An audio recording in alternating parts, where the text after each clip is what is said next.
This is Terry Kurtz On-Line reporting on Victor Valley, High Desert, and Mojave River Valley events, activities, entertainment, sports, and history. One of the staff members of Updating us on Victor Valley College developments, Joseph W. Brady describes ingredients contributing to exciting times ahead. Well, one, it takes great leadership. We have some very, very good leadership. We have Dr. Walden, we have, John Nolan, we have Karen Ingleson, we have, Todd Scott, we have Art Lopez. We have, Terry, I'm telling you, Walden's good about picking out the right people, and our job is to approve, the budget and the strategy. Dr. Walden's job is to implement it day by day. So we opened up on May 10th for all the employees. Not everybody was jumping to come on back, all said. I personally was very disappointed. Okay, we're here for our students. And if we say we're here for our students, we're here for our students. I want to win the Aspen Award, but I don't want to just win the Aspen Award. I want to be a part of a group of people. We have 833 employees today. We have 17,000 students pre-COVID that on an annual basis would go through the turnstile. That we become one of the best community colleges in the country, because that will have an absolute huge economic impact to the high desert of the Mojave River Valley region. Okay, people can argue with me all day long. They can't prove that an educated workforce does not raise the value of homes and people that drive better cars and they're members of the Spring Valley Country Club and blah, blah, blah. So the school's open. The other good thing, again, with strong leadership, we did not think 3 months ago that a graduation at Blockbuster was going to happen at all. I mean, last year I stood at the Performing Arts Center on a Saturday afternoon, in a coat and tie, and I gave a speech to literally an empty room that holds 404 people. I think there were like 20 people in the audience. This year, Brandon Wood, our president, will address 1,330, hopefully, if they all show up, 1,330 graduates this year, same as we had 2 years ago. We hope to give out 600 to 700 certificates this year. We have to have social distancing. We can only have so many people there.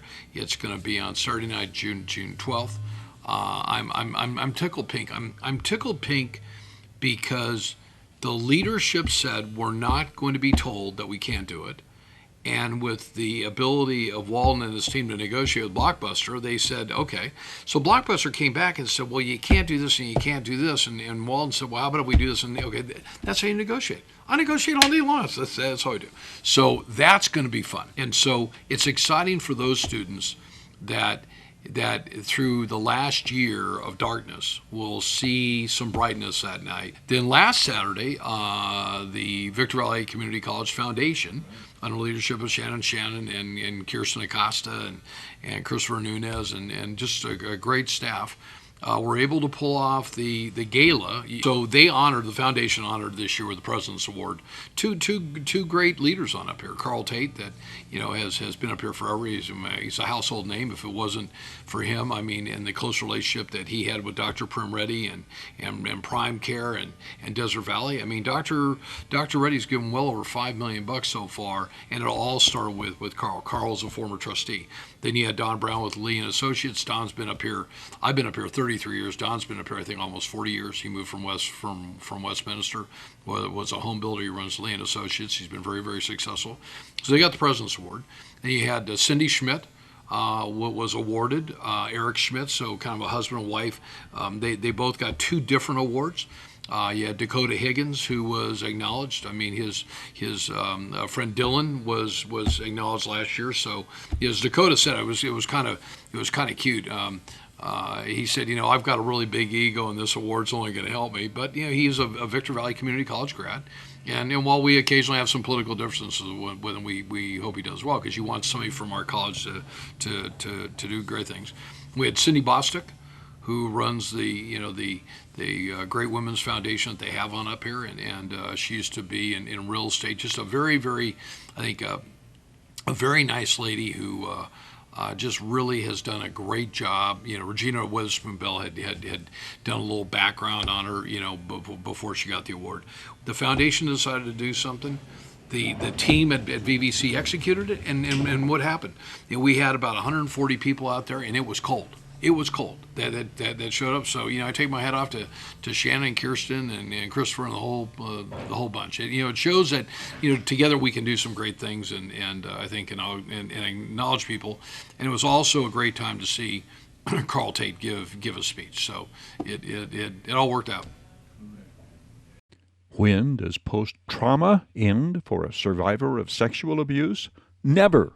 The message sounded loud and clear by Inger Robertson, keynote speaker at the annual Our Children Project fundraising luncheon. Inger Robertson dispels many myths and misconceptions about victims of sexual abuse. Today's director of A Better Way, the domestic violence shelter in Victorville, is a survivor who first experienced abuse at age 5. There was this perfect storm that happened. Explaining that if we don't do intervention early, just what kind of things can transpire and what a difference early intervention can make in this topic, because for a long time people just said, oh, kids will get over this, and not deal with it right away. Do not tell me I can't be angry. I am not going to allow anybody to tell me that again. And you go right back in that house, and he says I would. But there is no denying that my life changed after that. People have things still locked up inside of them, and it makes all the difference when you acknowledge it and get through it in a healthier way. At the same time, it is the reality.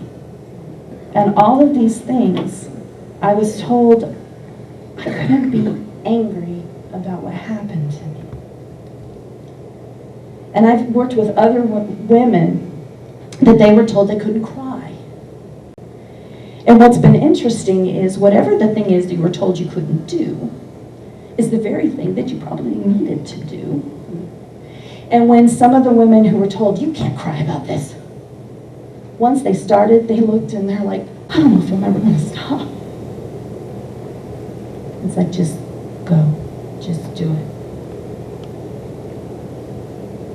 And for me,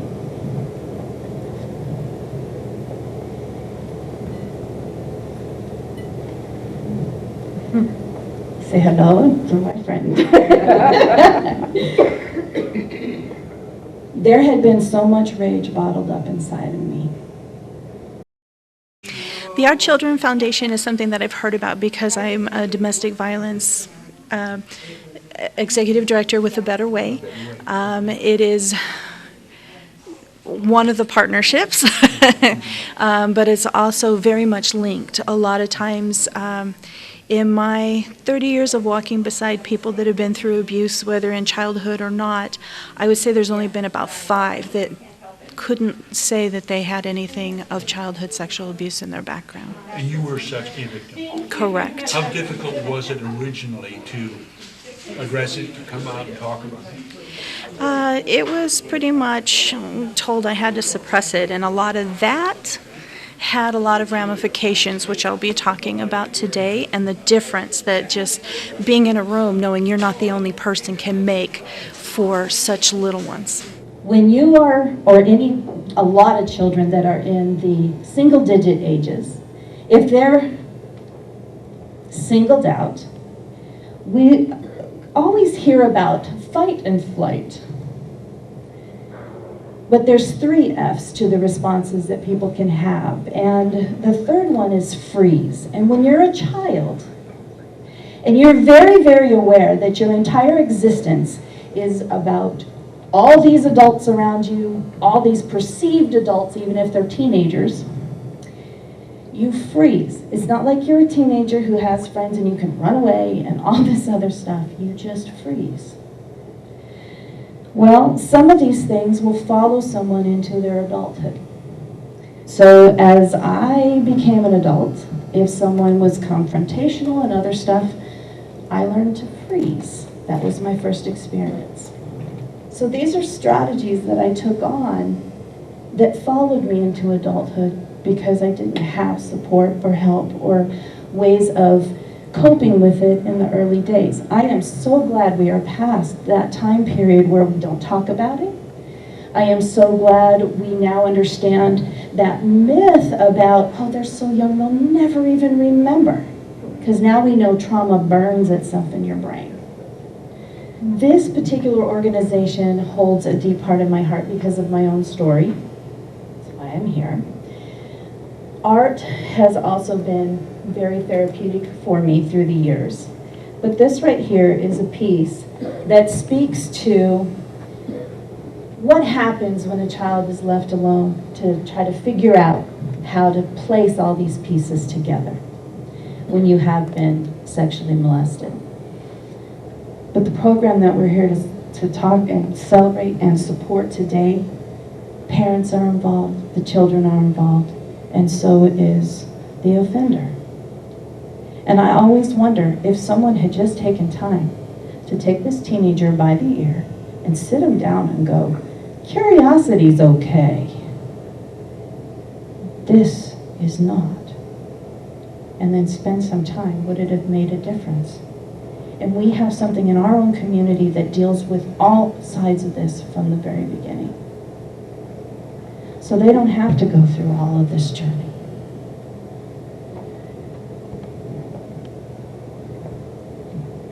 As with anything, if you're a believer, it can be redeemed.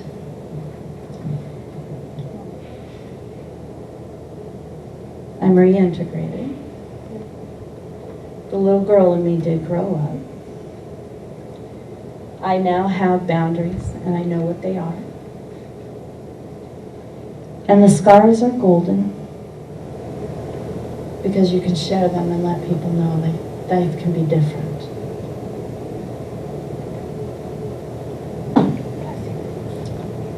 But if we can get that sooner for these kids, that's everything.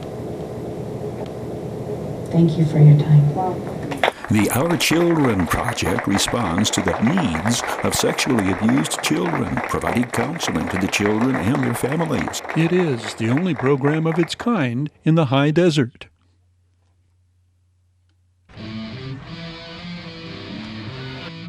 Terry Kurtz On-Line was brought to you by Down Home Grill in Victorville on the corner of Bear Valley Road and Ridgecrest Road. Bid fast and last, sold on supporting high desert sports. Midway Home Solutions in Victorville. Deal and Don always has discount prices on appliances, mattresses, home furnishings, and electronics. Valu Quality Truck Body. Family owned and operated since 1954. The Bradco Companies, our area's longest standing full service commercial brokerage firm. Iwanzak Law Firm, trial lawyers for serious problems. And by the Community Table Restaurant in the Holiday Inn in Victorville. The Holiday Inn, favored destination for travelers and visitors to the Victor Valley. A lot has transpired and important steps taken in the very near future, steps towards Spring Valley Lake Association purchasing the country club and golf course. Well, Terry, I think there's a lot of misinformation within the association about what the board is doing and what the committees are doing and what other individuals are doing. So let me give you my perspective. And if this is redundant for some people, I'm sorry, but for others, you'll understand why I'm kind of involved in this. In late November of last year, Bill Scott and Brian Hurst, who are on the board, approached me and said, hey, we don't want a repeat of the CST fight that we were in, and would you support us? And I said, I would like to support you, but I'm not going to support you without a plan. So over the last couple months, I mean, the last probably 5.5 months, we've executed a non-disclosure agreement. We've had some private lunches with Alfred Logan and Brian Hurst and Brian Bickert and Bill Scott. And then recently, the board brought in a very highly respected business person, a person I call my friend, somebody that I think a lot of people call their friends. That's David Greiner.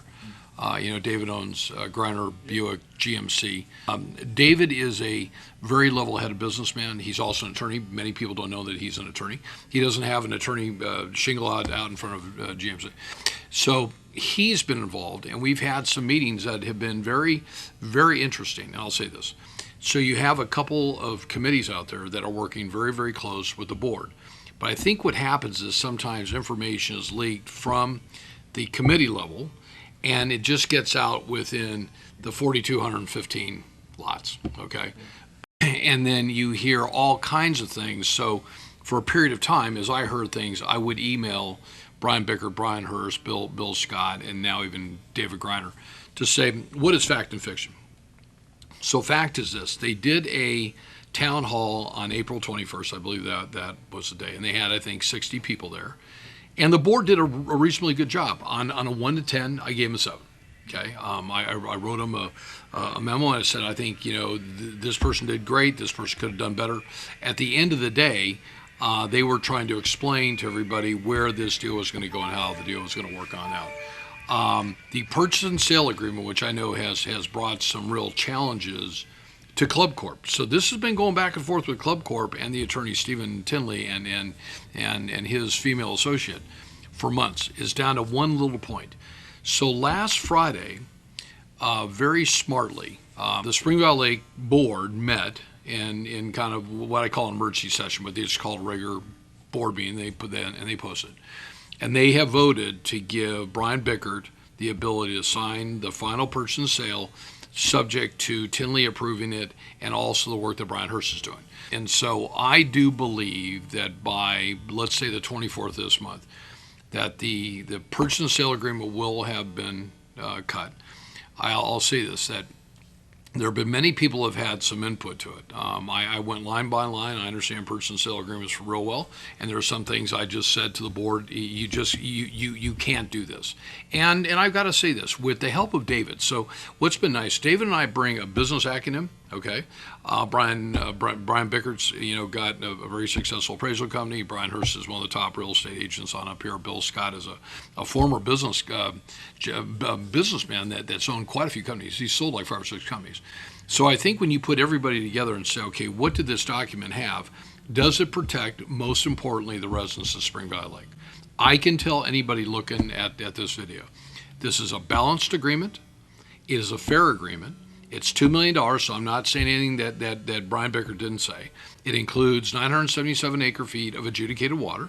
The club still has to buy makeup water every year because the ramp down through the adjudication, which took place 20 years ago through Judge Kaiser, only allows for 55% of the usage. Why is that? Because they're trying to keep the basin in balance, and we haven't had some real wet years. So they have to make up water.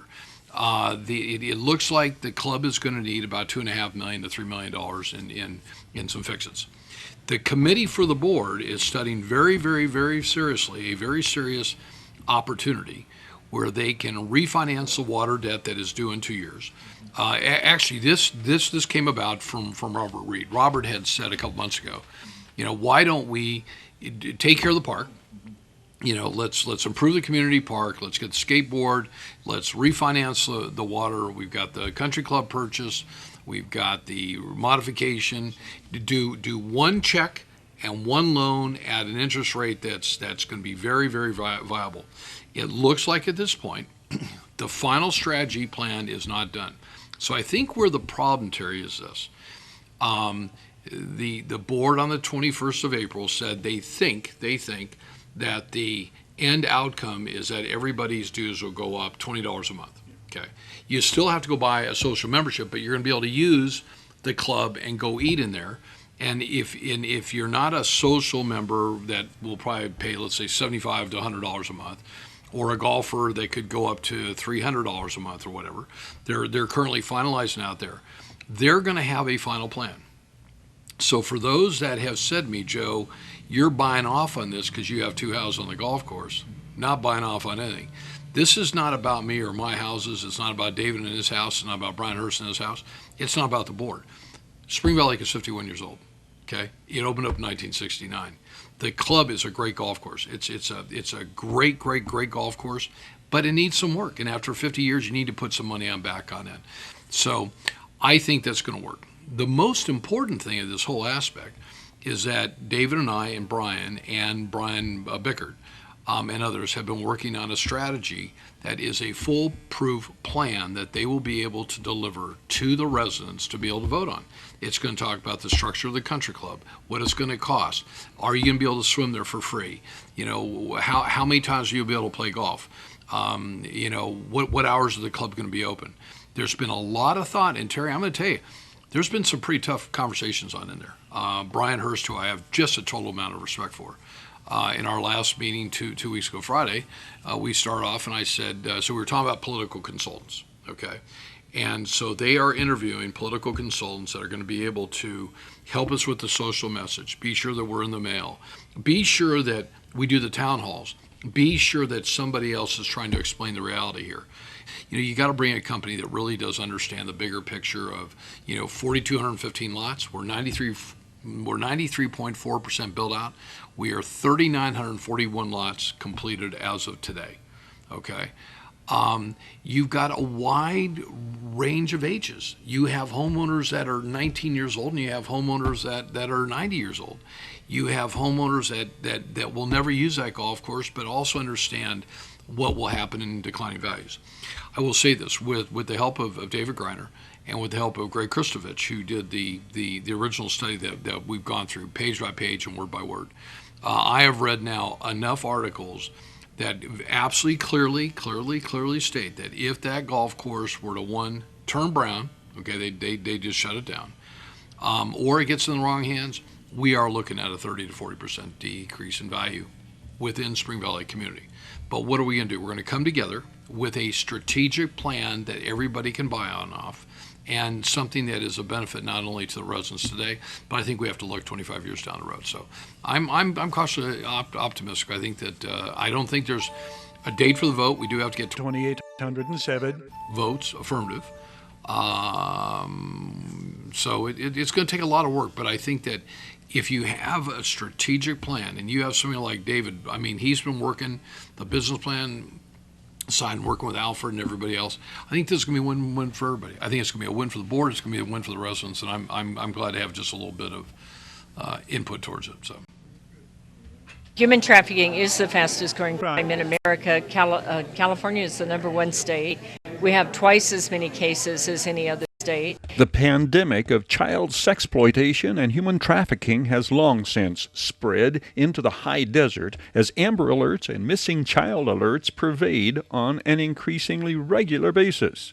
Apple Valley's Our Children project is stepping up its efforts to inform and alert high desert residents of the sickening, sobering, and shocking realities of the minute. At this year's annual fundraising luncheon, the County of San Bernardino acknowledges Our Children project director Carol Vall for 25 years' service as the High Desert's only organization providing counseling for children dealing with sexual abuse and their families. This message from child sexploitation expert Opal Singleton, increasingly timely. Human trafficking is the fastest growing crime in America. California is the #1 state. We have twice as many cases as any other state. It has to do with gangs and it has to do with social media.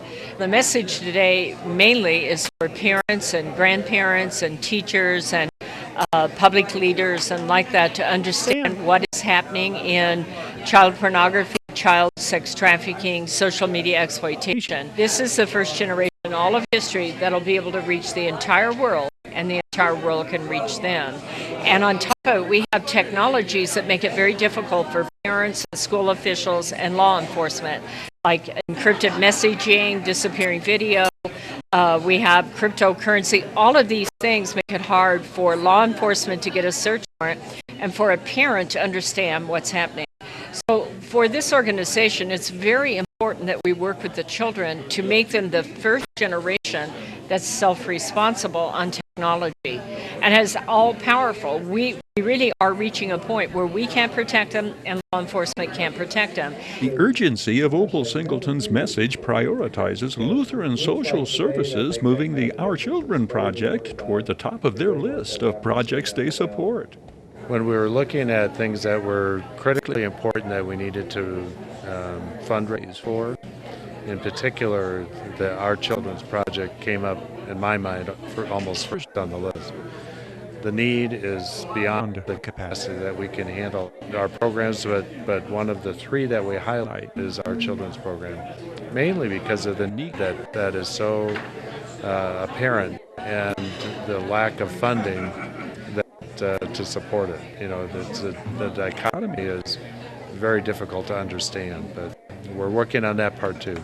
The Our Children Project remains the High Desert's only organization providing counseling for children dealing with sexual abuse and for the children's families. Terry Kurtz On-Line was brought to you by Down Home Grill in Victorville on the corner of Bear Valley Road and Ridgecrest Road. Bid fast and last, sold on supporting High Desert Sports. Midway Home Solutions in Victorville. Deagle and Don always has discount prices on appliances, mattresses, home furnishings, and electronics. Valu Quality Truck Body. Family owned and operated since 1954. The Bradco Companies, our area's longest standing full service commercial brokerage firm. Iwanzak Law Firm, trial lawyers for serious problems. And by the Community Table Restaurant in the Holiday Inn in Victorville. The Holiday Inn, favored destination for travelers and visitors to the Victor Valley. Joseph W. Brady offers a $5,000 reward for arrest and conviction of whoever stole mail from his Victorville post office box. But for those that have not heard this, our post office box has been broken into 4 times since June of last year, including February of this year. Okay. I'm not the only one that it wasn't necessarily targeted towards me, but we believe that twice of the times that it happened, the postmaster might have been out of town. So a couple of these, one of them they believe happened during broad daylight. So I'm going to sweeten the pie to figure this thing out. My wife and I, Deborah K. Brady, will offer a reward of $5,000. It's pretty simple. They got to be arrested, they've got to be convicted, and they've got to be given time. And it's got to be for my mail in my P.O. box. P.O. box easy to find. And you know what? I think for $5,000, you're going to see some people roll over on people. Because you know what? And not only did I get it, we apparently had a bunch of boxes about the same time in February broken into at Springvale Lake. So this is an ongoing problem. What I think, Terry, is despicable, okay, is that we only have 4 people in the Inland Empire, according to one of the postal inspectors I talked to back in August. We only have 4 postal people that are trying to catch the bad guys working in the entire Inland Empire. Doesn't the Victorville post office have cameras? Terry, they do, and they have some imagery. I'll just say this, that they're probably putting in cameras that will never be seen by anybody, and they might be in places that they would never even think about. Okay, so I encourage anybody that if you know who it is, Terry will put my cell number up there. Text me, because I'm not answering any numbers that I don't have in my phone, and my email. And if the person is arrested, convicted, and found to have taken our mail, and I know Sheriff John McMahon is trying desperately to be sure things like this don't happen to me and everybody else. There is absolutely no excuse for it. But I have a feeling that the next time these people come back, they might be in for a really big surprise. And you never know where it's going to be. But they've been pretty good about assuring me of, and we've talked about some ideas. I'm not going to get in the postal security business, but it's just sad. I mean, it's just sad. So. Terry Kurtz here, throwing out an invitation for you to catch up with High Desert Sports activities. Your High Desert Sports Report, showing 3 times every day on Victor Valley TV. 7 and 11 every morning, 4 every afternoon. What time is it, sports fans? It's time for your High Desert Sports Report. Your half-hour High Desert Sports Report, the area's only video action highlights coverage of high school athletes, teams, and sports programs, Victor Valley College Rams, and Barstow College Vikings athletic events. We hope you'll join us right here on Victor Valley TV.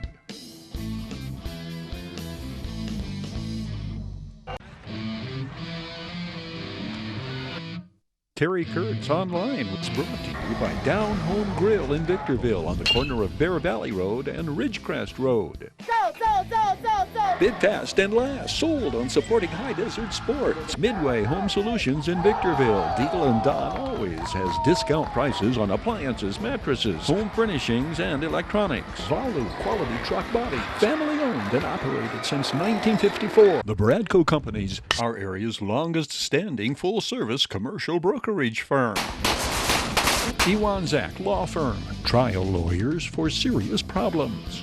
And by the Community Table Restaurant in the Holiday Inn in Victorville. The Holiday Inn, favored destination for travelers and visitors to the Victor Valley. Terry Kurtz here, online. Thank you for watching.